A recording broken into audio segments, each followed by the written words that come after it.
Jadi memang keputusan pemerintah untuk memberikan subsidi ataupun insentif pembelian kendaraan berbasis listrik ini, khususnya motor yang sudah ditetapkan kuotanya 200.000 unit dan juga 50.000 unit untuk konversi ke listrik, memang keputusan yang sebetulnya satu sisi memiliki dampak positif, tetapi di sisi lain juga ada catatan-catatan yang perlu juga diperhatikan oleh pemerintah.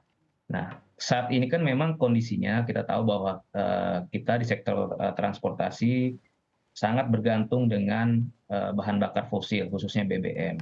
Dan problemnya adalah kita bergantung dari importasi BBM. Jadi 70% BBM kita masih diimpor.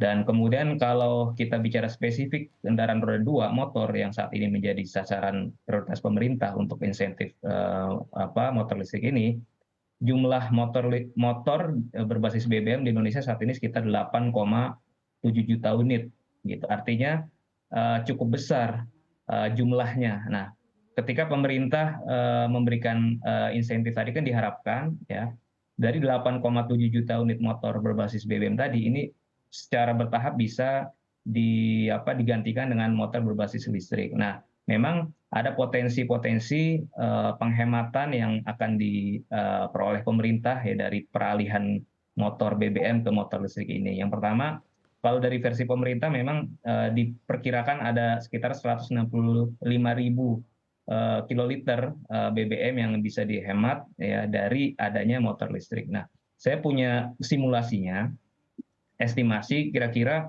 berapa potensi penghematan kompensasi ketika nanti motor BBM ini sebagiannya beralih ke motor listrik.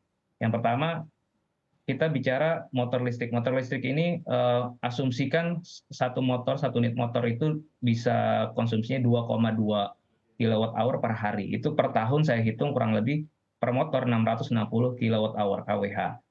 Kalau dikali 250.000 unit, kurang lebih ya total potensi tambahan penjualan listrik dari 250.000 unit motor listrik ini sekitar 165 megawatt hour. Nah, itu setara dengan 1,12 triliun, sekitar setara dengan 280 miliar rupiah per tahun. Jadi ini memang satu sisi memberikan dampak positif terhadap tambahan penjualan listrik. Di sisi lain, ini bisa mengurangi ya tadi pemakaian BBM sebesar 165 juta liter itu setara dengan kompensasinya 165 miliar. Jadi ada potensi penghematan 165 miliar dari kompensasi BBM yang selama ini dikeluarkan oleh pemerintah untuk BBM jenis Pertalite itu, Mbak. Itu jadi gambaran sederhana saja bagaimana ini memang punya potensi terhadap penghematan kompensasi BBM. Pertama-tama, kalau upaya untuk mengurangi subsidi adalah bagus, ya. Upaya untuk mengurangi subsidi itu adalah bagus, dan tapi nanti caranya jangan sampai ini karena yang akan dilakukan itu adalah mengurangi subsidi dengan memberikan bantuan.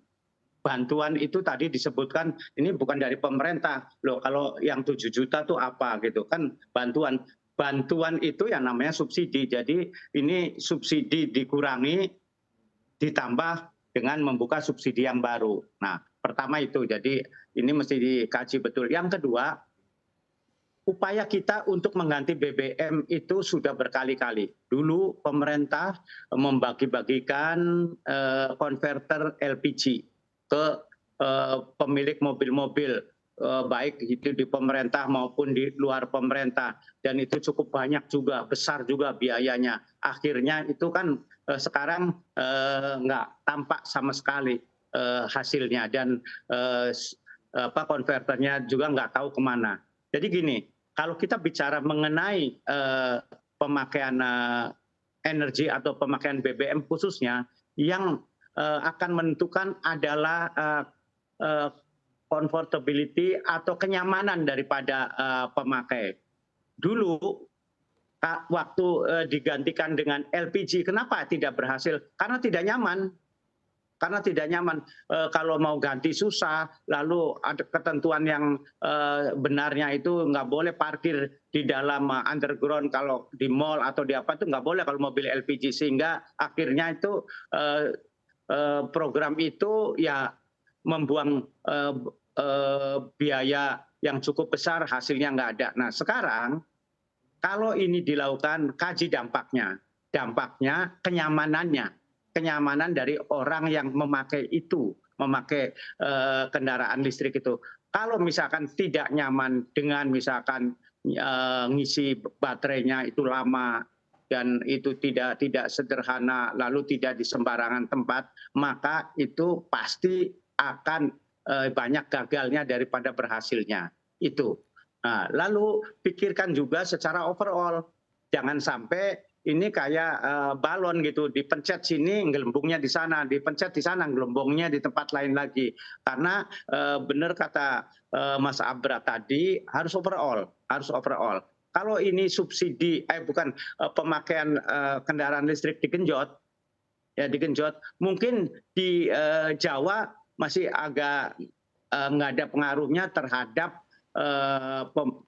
pemasokan listrik karena kelebihan ini. Kalau di luar Jawa yang memakai BBM, maka kalau kita memakai listrik untuk kendaraan bermotor dan listriknya itu dari BBM, karena masih banyak di luar Jawa yang memakai BBM pembangkitnya itu, maka hanya memindahkan dari dipakai oleh kendaraan bermotor, BBM-nya itu dipakai oleh pembangkit listrik. Ini yang harus dipikirkan kembali. Jadi